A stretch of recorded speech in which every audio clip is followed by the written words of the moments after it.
Episode 41, an interview with Dr. Benjamin Gilmer, author of The Other Dr. Gilmer. Hi, this is Renee Robertson, and today we are excited to bring you an interview with Dr. Benjamin Gilmer of Asheville, North Carolina, who recently released a nonfiction book through Ballantine Books titled The Other Dr. Gilmer. Some of you may have heard this story covered in a three-part series titled Dr. Gilmer and Mr. Hyde. It aired in April 2013 on This American Life. Here's an overview of the case. On June 28, 2004, a Western North Carolina resident and family physician named Dr. Vince Gilmer picked his ailing and elderly father up from Broughton Hospital in Morganton. His father, Dalton, who was 60 at the time, had been diagnosed with schizophrenia and admitted to Broughton after exhibiting delusional behavior, drug abuse, and homelessness. Dr. Gilmer had found his father a bed at Flesher's Fairview Health and Retirement Center, which was only about 5 minutes away from Dr. Gilmer's home. Dr. Gilmer would be able to better care for his father with him close by. He told his staff at the Cane Creek Family Health Center near Fletcher that after picking his father up from Broughton, he planned to take him canoeing on Watauga Lake in Tennessee. He loaded a canoe in the back of his pickup truck, where his gardening tools were also stored. He picked Dalton up around 5:30 p.m., and they stopped at an Arby's for dinner. That canoeing trip never happened. Over the course of the evening, Vince Gilmer strangled his father with a dog leash that was in his truck, cut off his fingers, and left his body along a country road in Abington, Virginia. He then returned home to Asheville, told conflicting stories about his father wandering off, and continued treating patients at the clinic. He was eventually arrested for the murder of his father and sentenced to life in prison in Virginia. In April 2009, another doctor bearing the same last name, Dr. Benjamin Gilmer, interviewed for a physician job at the Cane Creek Family Health Center. He had heard of his predecessor and knew a little about the crime he'd been convicted of, but he needed a job and didn't want to dwell on it. As he settled into his new role, he became more and more confused while listening to patients talk about the other Dr. Gilmer and how kind, compassionate, and involved in the community he'd been. Dr. Vince Gilmer had built the clinic with his wife. He was a good person, not a homicidal killer. The more Dr. Benjamin Gilmer heard about how Vince had been experiencing erratic and impulsive behavior in the months before the murder, the more he wondered if there may have been something physiological at play. Here is the synopsis of the book. Fresh out of medical residency, Dr. Benjamin Gilmer joined a rural North Carolina clinic only to find that its previous doctor shared his last name.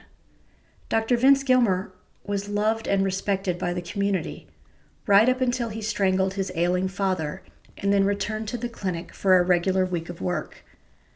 Vince's eventual arrest for murder shocked his patients. How could their beloved doctor be capable of such violence? The deeper Benjamin looked into Vince's case, the more he became obsessed with discovering what had pushed a good man towards darkness. When Benjamin visited Vince in prison, he met a man who appeared to be fighting his own mind, constantly twitching and veering into nonsensical tangents. Sentenced to life in prison, Vince had been branded a cold-blooded killer and a malingerer, a person who fakes an illness. But it was obvious to Benjamin that Vince needed help. Alongside This American Life journalist Sarah Koenig, Benjamin resolved to understand what had happened to his predecessor. Time and again, the pair came up against a prison system that cares little about the mental health of its inmates, despite the fact that more than a third of them suffer from mental illness. Dr. Benjamin Gilmer is a family medicine physician at Fletcher, North Carolina. He's an Albert Schweitzer Fellow for Life and Associate Professor in the Department of Family Medicine at the University of North Carolina School of Medicine at Chapel Hill and at the Mountain Area Health Education Center. A former neurobiologist turned rural family doctor, Dr. Gilmer has lectured widely about medical ethics, rural health, and the intersection of medicine and criminal justice reform. He lives with his wife Deirdre, their 2 children, Kai and Luya, and their dog, Prince Peanut Butter. in Asheville, North Carolina. I'm so happy he was able to join us today. So welcome, Dr. Gilmer. Thank you so much for joining us today. My pleasure. Thank you for having me. So I guess we'll just dive right on in to the questions we have for you. I think the first thing I wanted to ask is, how much did you know about Dr. Vince Gilmer when you decided to interview for the family physician job at the Cane Creek Family Health Center? I knew very little about Dr. Gilmer. I was looking for my first job after residency, and this was the only academic one that was available. So I was ready to take it and really didn't know much history at all about what the other Dr. Gilmer had done, his crime, and that I would be taking his clinic over. When did you first start suspecting that Dr. Vince had an undiagnosed illness that may have led to his actions on June 28, 2004, the night Dalton Gilmer was murdered? It took a while before I started to realize that something wasn't right. My preconception and bias was that he'd killed his father. And so that was all I knew. And when I took the job, I didn't do any exploration to discover more about him. But I learned from his patients, our shared patients, that he was a really good man, and he was an excellent doctor, and they wanted me to be more like him. And so it was kind of an awkward time to begin a career and walking the footsteps of a presumed murderer. But I learned from them that stories about who he was as a person, and they were all good stories. He was the kind of doctor that would do everything for his community. He accepted vegetables for payment. And so it didn't make sense that he would just go and kill his father. And so I started asking more questions, digging in a little bit deeper, listening more intently to their stories. And they made me more curious about who he was. And over time, the stories became a more complex collage of images about his persona. And eventually that led me to form a number of different hypotheses about what happened to him, why his brain had unraveled. What was your initial reaction when Sarah Koenig from This American Life first reached out to you about Dr. Vince Gilmer's story? I didn't want to have anything to do with Sarah Koenig or This American Life. I was in a period of my life that was consumed by trying to be a new doctor, a dad, and some developing paranoia about the other Dr. Gilmer. So I didn't want to be on his radar or anybody else's radar. So I said no. No, thank you. But soon after, I became more consumed about feeling committed to understanding what happened to him, and knew that I wouldn't be able to continue in this job because the job is a very intimate space. It's a small building that he built himself. And so I knew that I had to figure out what happened to him. It became almost an obsession. And so I called Sarah back and invited her to help me, to be a partner, and to explore the discovery of who this man was. And so we started together as a teamwork and spent 6 months together trying to unravel what happened. How long from the initial contact from her was it before you agreed to it? It was a couple months, I think.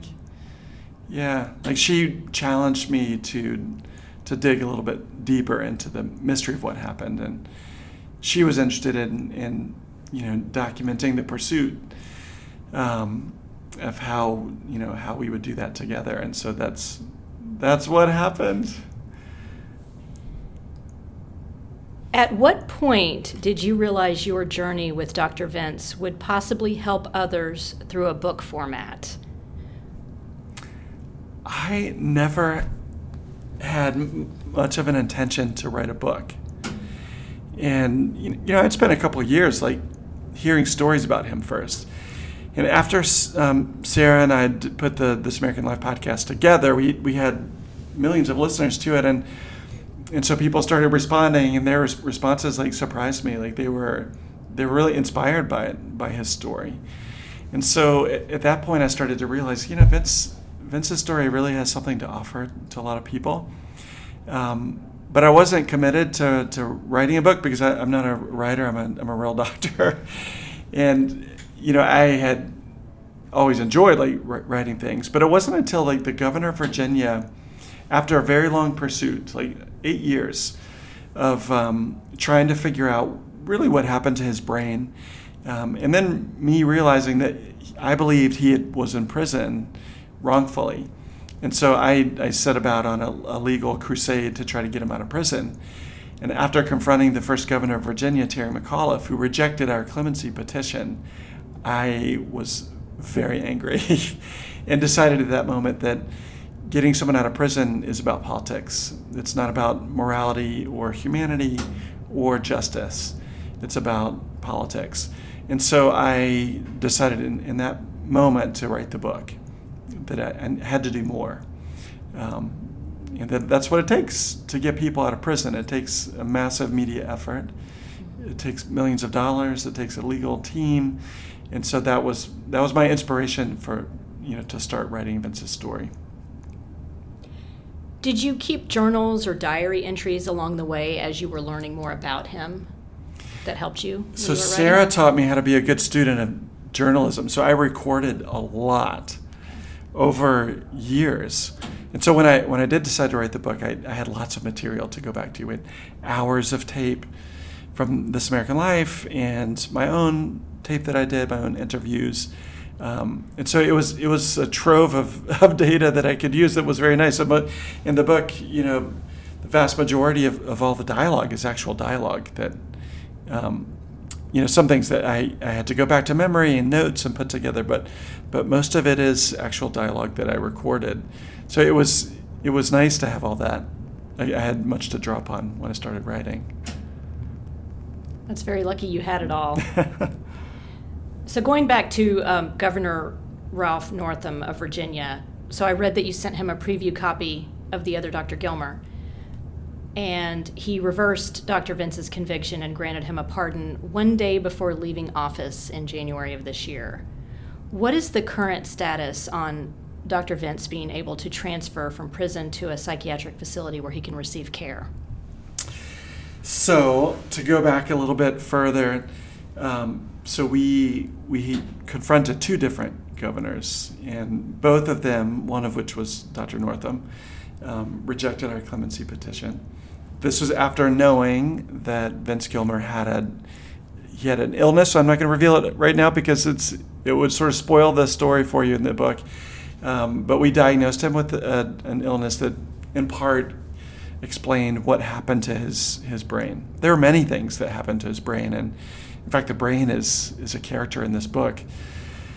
Looking at it through a clinical lens, trying to look at the different elements that contribute to one's brain going awry, to the pathos that commonly inflicts all human brains eventually.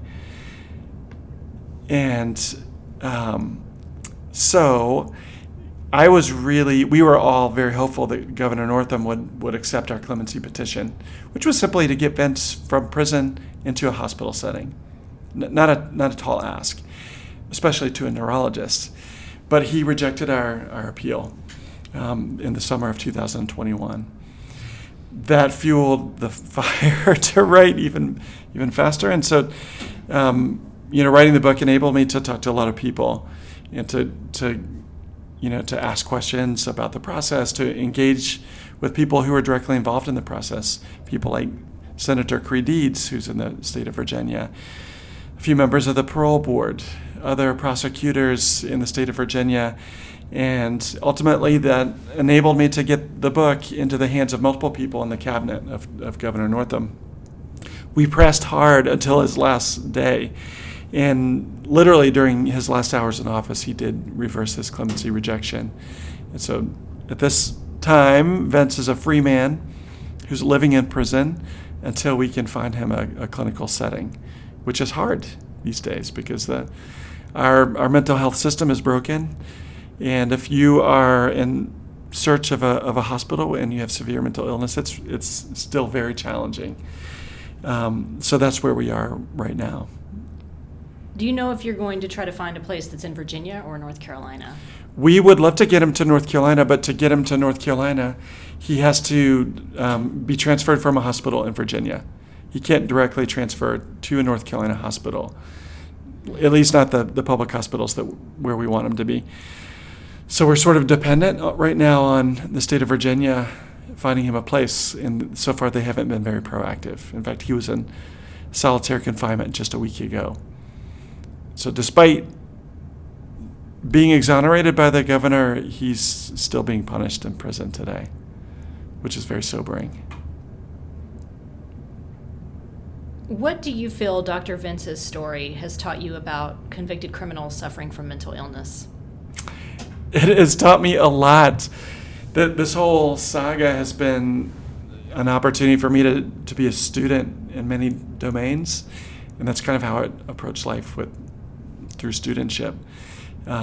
So working with a legal team for a decade enabled me to see the system for what it is inside, and to interview all the people that were involved in his case. Gave me great insight into why he was convicted. He was convicted, by the way, after going to trial and firing his lawyers.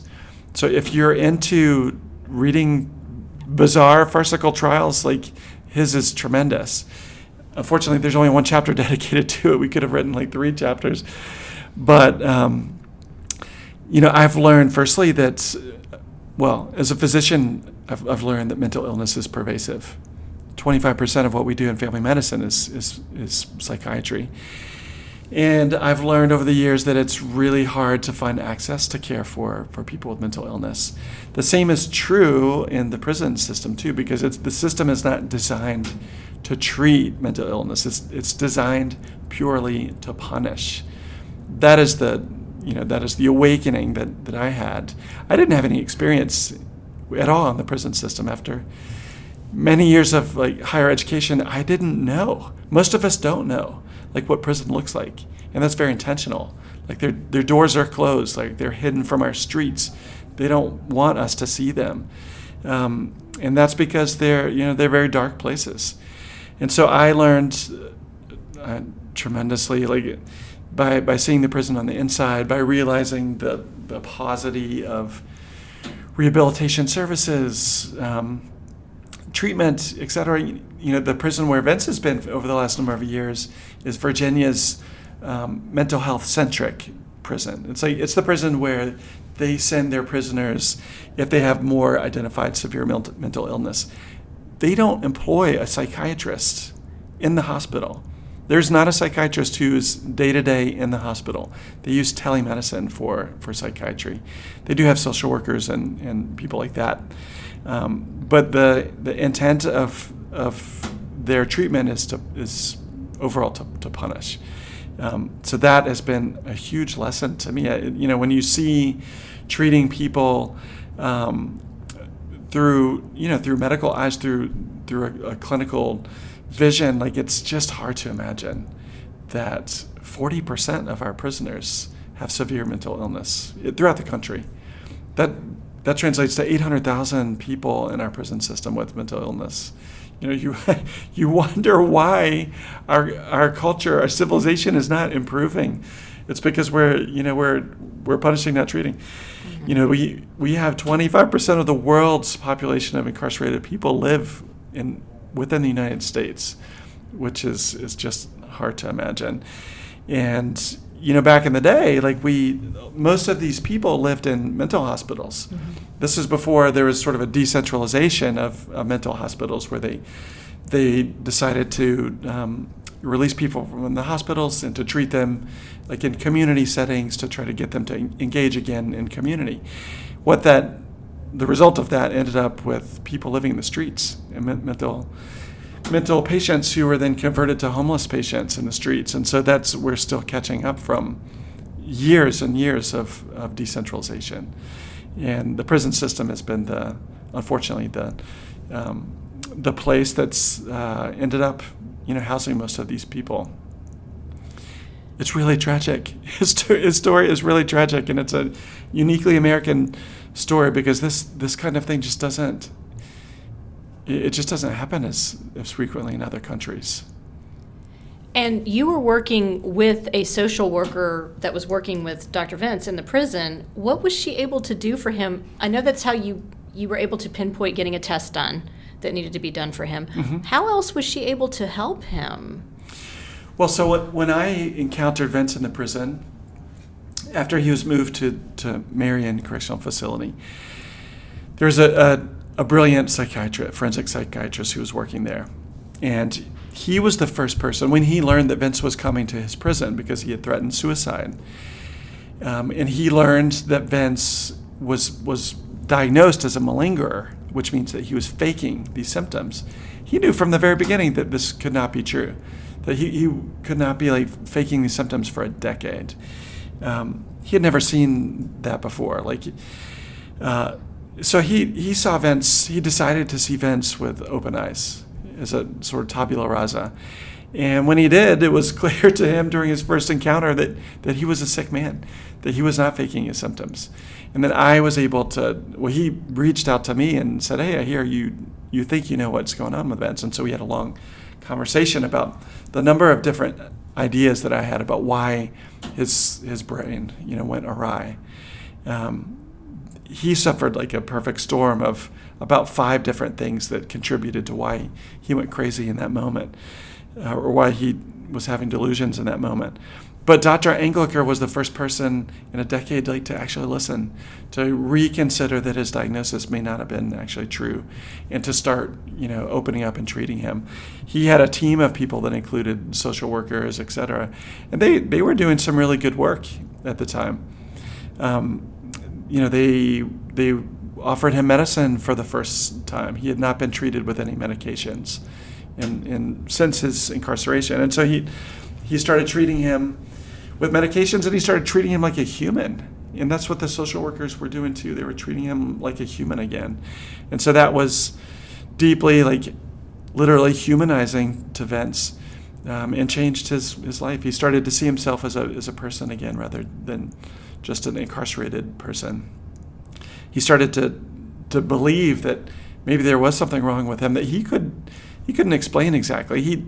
This whole time he kept explaining that his brain was not working right, and that he didn't know exactly how to put words to it. He couldn't articulate it, which was weird. As a physician, you would think that he would be able to articulate those things, but he wasn't, because he had this other mysterious disease that was evolving. Do you think you will ever write another book after this? I wrote this book because the story asked me to write it. And, I told it as best I could to honor Vince and to honor the other 800,000 people that are incarcerated. But it's really, the book was inspirational to me to write, because it's ultimately about trying to see life and other people in a different way, trying to recognize that we all share a certain level of cognitive fallibility, that we're all close to mental illness at one time or another. It's just part of our human brain, which is an organ, and can go physiologically awry. But so I was inspired to write this book for him. It also taught me a lot about writing and the therapy of writing, the power of telling a story. What I've learned, I think, through the writing process that's maybe most important now is that in order to influence people to make change, you have to tell a story. You can't just intellectualize things or debate things to the bitter end. That's not how change or transformation happens. And so, I'm trying to learn still as how to use the story in this book to tell a larger story. We're making a movie right now too that's going to hopefully be out in a year or two, and this will continue telling the story. But again, it's another mechanism of telling a story. Luckily, many leaders in the state of North Carolina are listening, and many legislators are reading the book currently, and they're open to having a conversation with me and others about how we can think about transformative change, and both with the mentally ill and also in our carceral system. So things are changing. People are listening, and that's really exciting. So if I could find another story that enables me to do that, I would love to write another story. But I could not make this story up. I mean, this story is beyond fiction, like it's in the number of coincidences that occur throughout the circular relationships, how can you make this up? And I could never write a fiction story this good. Sometimes life is just more complex than fiction, and that's the case in this story. It reads like a fiction film. And in fact, the screenwriter director and I worked very closely together, and she was writing, I was writing, and so there's a lot of cross-pollination that happened between the two of us. And so as a first-time author like this, it was a great opportunity to learn how to tell a story that sort of flows like a film, and that's how this book flows. I hope. I think it's written that way. Mm-hmm. I really do. When I was reading it, I was thinking, you can't. This is stranger than fiction. There's some of the people that you met, the things that people said to you, the paths that were crossed. Yeah. It's amazing. But I really encourage people to read the book. It's fascinating, and I do think, like you said, our mental health system is broken, and hopefully we can find a way to start making some change. It's long past due. Well, it takes each one of us. We can't rely on the politicians. We can't rely on. It takes each one of us to stand up and say something. I think so. You all need to write your own book. Yes, everybody, all of us. Well, thank you so much again for joining us today. Yeah, thanks for having me on today. I really appreciate it. Everyone, I will link the book in the show notes for anyone that wants to check out The Other Dr. Gilmer by Benjamin Gilmer. Thank you. This brings us to the conclusion of this episode of Missing in the Carolinas. If you enjoyed this episode, please do me a favor and give it a 5-star rating wherever you listen to your podcasts. We're also now on Instagram, Facebook, and YouTube, so please like our pages and get started on a discussion of the missing people profiled on the show. Do you know of a missing persons case in North or South Carolina that you think should be covered? Email me at missinginthecarolinas@gmail.com with any details you can share.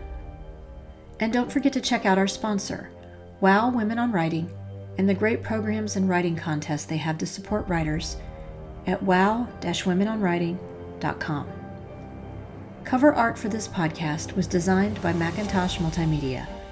All episodes are researched and written by me, Renee Robertson, with sound editing provided by Mia Robertson. Thanks so much for listening.